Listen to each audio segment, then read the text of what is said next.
Ahoy, crewmates! What's going on? I am sick today. I'm having a little sick day, so I ain't going to work. But what that means is that I'm gonna be home. And outside of doing chores that I need to get done, like my laundry and cleaning up, feeding myself, I'm probably gonna hit the grocery store just because I was planning on doing that today, and I need to go grocery shopping. But Grim Fandango. I'm probably gonna upload the first part of Grim Fandango, right? That game is so fun. That game is so fucking cool. I've recorded like 45 minutes of gameplay, and then when I went to edit it, I realized that I fucked up the audio thing. So in OBS, you can record audio to different tracks. So what this does is it lets you edit each audio independently. So like my microphone will go to track 3, and the game audio will go to track 2. And what this let me do is it lets me make the game audio, which it was very loud, I can turn it down, or I can turn my mic audio up. However, because I forgot to do that and they were all recording, or my game audio was recording all on the same track, I couldn't edit them independently, so my voice was really quiet and the game was really loud. And this made me just not want to edit it. This made me just want to quit and give up. So I just re-recorded it. But I've got like about an hour of footage. I would say a good 15 to 20 minutes is me dawdling around trying to figure out what to do. So it'll probably end up being a 30 to 40 minute video. But I should have time to edit it today, which will be dope as hell. I don't know if I have any other updates. I was thinking about streaming Dark Souls 2. Because I don't know if I want to stream Disco Elysium right away. I might give it a little break. I mean, I was thinking about streaming Dark Souls 2, but then I got really pretty far in the game. Like, I just beat the Ruin Sentinels and the Flexile Sentry. So I'm not too sure if I really want to stream it, because I would honestly rather like start over. But I was thinking, I've been recording it. Been thinking about doing something interesting with that. I don't know. So right now I just do Let's Plays because they're pretty easy to edit and upload, and I do vlogs because I like sharing ideas. Like, here's an idea I wanted to share. Violence. When is violence used? Why does somebody use violence? I was prompted about this because I was telling a friend of mine that I wanted to arm myself and how I wanted to save up for that. But what they told me is that they would never arm themselves because they're just against what that means. Because having a tool implies that you might need to use it, right? And then I equated it to like somebody arming themselves in the States feels equivalent, or at least somebody of the working class arming themselves in the States, to me feels equivalent to a country having nuclear weapons. Because what happens is, when a country has nuclear weapons, they have the means to defend itself. They have the ability to threaten to use them. Or even if they don't threaten to use them, other countries are going to be like, well, we can't really fuck with this country because they have nuclear weapons, and those can fuck us up. Those are like weapons of mass destruction. I don't know if that's actually what a weapon of mass destruction is classified as, but it's something that is like pretty much never going to be used. But if a country doesn't have it, then it's like, oh, well, we don't have to worry about that. We can just go fuck with them and exploit them as much as we want, right? And, that's kind of fucked up. It's kind of fucked up. But when that country has nuclear weapons, then they can't really be exploited and taken advantage of in the same way.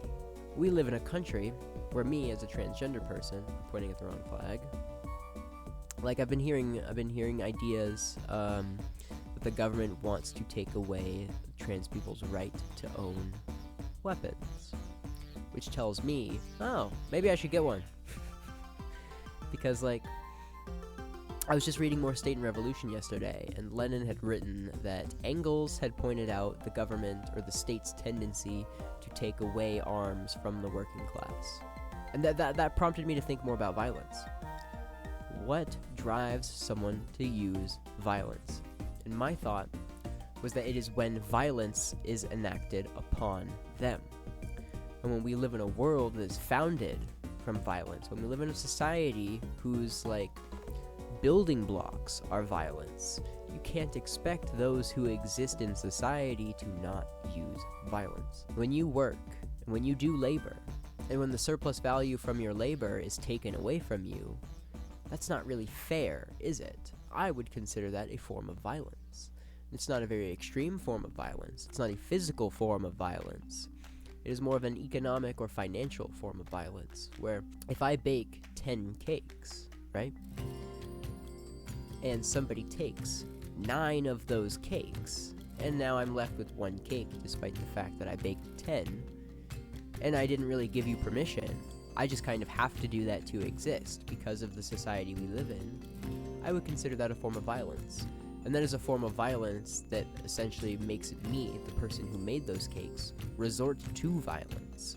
Whether that is taking something from someone else, whether that is a more physical form of violence in order to take my cakes forcefully. My point is kind of that you can't defeat violence with peace. It's not like a fighting fire with fire kind of thing. It's like, if you're sitting there trying to be peaceful and somebody's like attacking you with a sword, like, you're gonna get cut and die, and this person who's enacting violence isn't going to learn anything. They're just gonna kill you. You know? You just ended up being like a little I don't know, I want to say a little chungus in their way. And all they had to do was cut you up, and now you're gone. Now you're out of the way. But if you had a sword, you could defend yourself. Maybe this person who's attacking you is going to think twice about attacking you, like you're just a little chungus in their way. And moreover, if you had an even more powerful weapon, then, you know, like having a tool implies that you understand how to use it. I think it's a grave mistake to be carrying around tools that you don't know how to use. Like, people like I'm insecure about carrying around my fucking phone because I don't know how to repair it. I don't know how like all the minuscule pieces work. You know, I've been talking about getting a car recently. Not because I really want one, but because it's kind of a necessity where I live. I've been able to get away with walking around and taking the bus, but it's very ineffective. And I'm probably gonna end up doing work that needs me to drive. So getting a driver's license kind of opens the gate to getting a car. And if I did that, I would get something that's old and easy to work on, and I would learn how to work on it and repair it myself, because I'm not comfortable driving a car that I can't repair, that I don't know how it works. There's one more leftist thing. Action. My friend Sir Florian uploaded a video talking about like what kind of action you can take. And they pretty much said that, like, in capitalism, money's what make things go around. Which, like, kind of.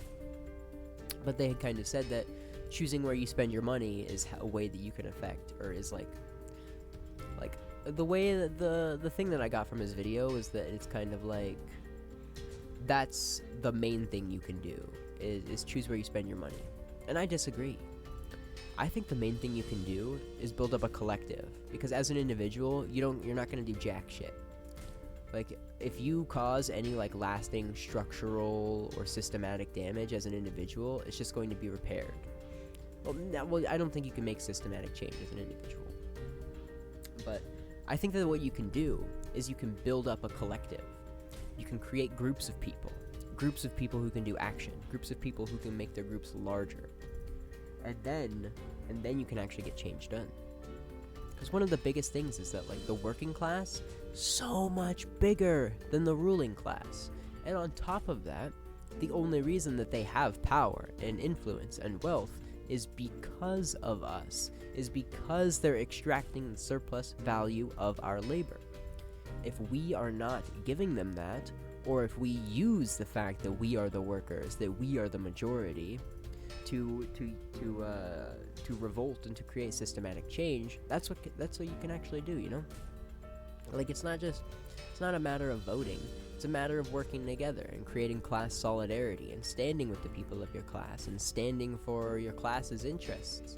There's so many people, and I'm sure if you're this far in my video, I'm sure if you watch my videos in the first place, you've witnessed people like working against their class interests, voting on things, which I don't think that voting is all that effective of a system anyway, at least currently. But like voting on things that are against their interests, supporting people that are against their class interests.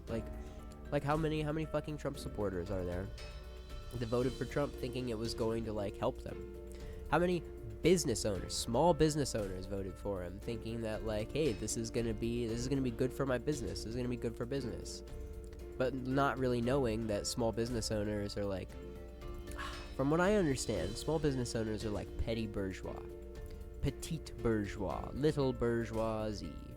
Like, they own some means of production, but they don't have, like, they aren't enough of a capitalist to have it just kind of keep generating value so that they don't have to work. So they still have to work. Like, they're still working class adjacent at the very least. And they don't understand that, like, or maybe they do, but if their business were to go out of business, well, now you're just part of the working class. Now all you can do is sell your labor. You don't get to have capital that lets you extract labor from workers. Let me explain this concept. The Marxist concept of value is that human labor is the only thing that creates new value. Is that, like, one thing I learned in A People's Guide to Capitalism was that you have a factory. It costs $2,000. That factory is going to put $2,000 of value into its product, into whatever it makes, until it is no longer working anymore. And once that factory is no longer working anymore, that $2,000 has been put back into the things it produces. And where new value is created is in the human labor that is put into the factory. And so that new value is what is extracted by the capitalist who owns the factory. I don't remember why I brought that up. I'm going to be completely honest. Yeah, I don't remember. I'm unmedicated today. Oh my gosh, I've been having trouble getting my goddamn ADHD medication. It is so frustrating. Because, like, I'm just out of it all day. I normally take extended release medication, but now all I have are instant releases, and I don't like them. I don't like having to remember to take them. I don't like how they make me feel, because they just give me a huge burst of energy, and, like, I don't want that. I want to just, like, be medicated all day. Because honestly, I've been trying to quit smoking fucking cigarettes and quit smoking fucking weed. But when I'm not medicated, it's so much harder. Because I'm addicted to my ADHD meds. I'm addicted to cigarettes. I'm addicted to weed. And it's like pick one. I feel like I gotta pick one. And when I'm unmedicated, then it's like, I'm just gonna go smoke a cigarette. Like, I don't really smoke weed much anymore because I don't like being high. I prefer being sober. So that one was kind of easy to quit. Same with alcohol. Like, I had my first beer in a couple months, or at least like a month and a half or so. I had my first one this weekend, and it felt so good. And I only had one, and I wasn't even thinking about how I wanted more. I was just like, okay, that was delicious. That was tasty. I had a chocolate stout. It was delicious. I was like, that's delicious. That's tasty. I'm gonna forget about it now. That was my limit. For the day. Yeah, I just wanted to give a quick update and talk about some stuff. Because when I start talking, I have a hard time stopping talking. So I was just gonna make this like a YouTube short, quick one, but nah. I guess it's a bona fide 15-minute vlog now. It's probably gonna be a little shorter than that because I'm gonna edit it down. But anyway, look out for Grim Fandango Let's Play. I'm having a sick day today, so it's gonna be a sick day. Yeah. But anyway, I think that's about it. That's about it for me. Peace.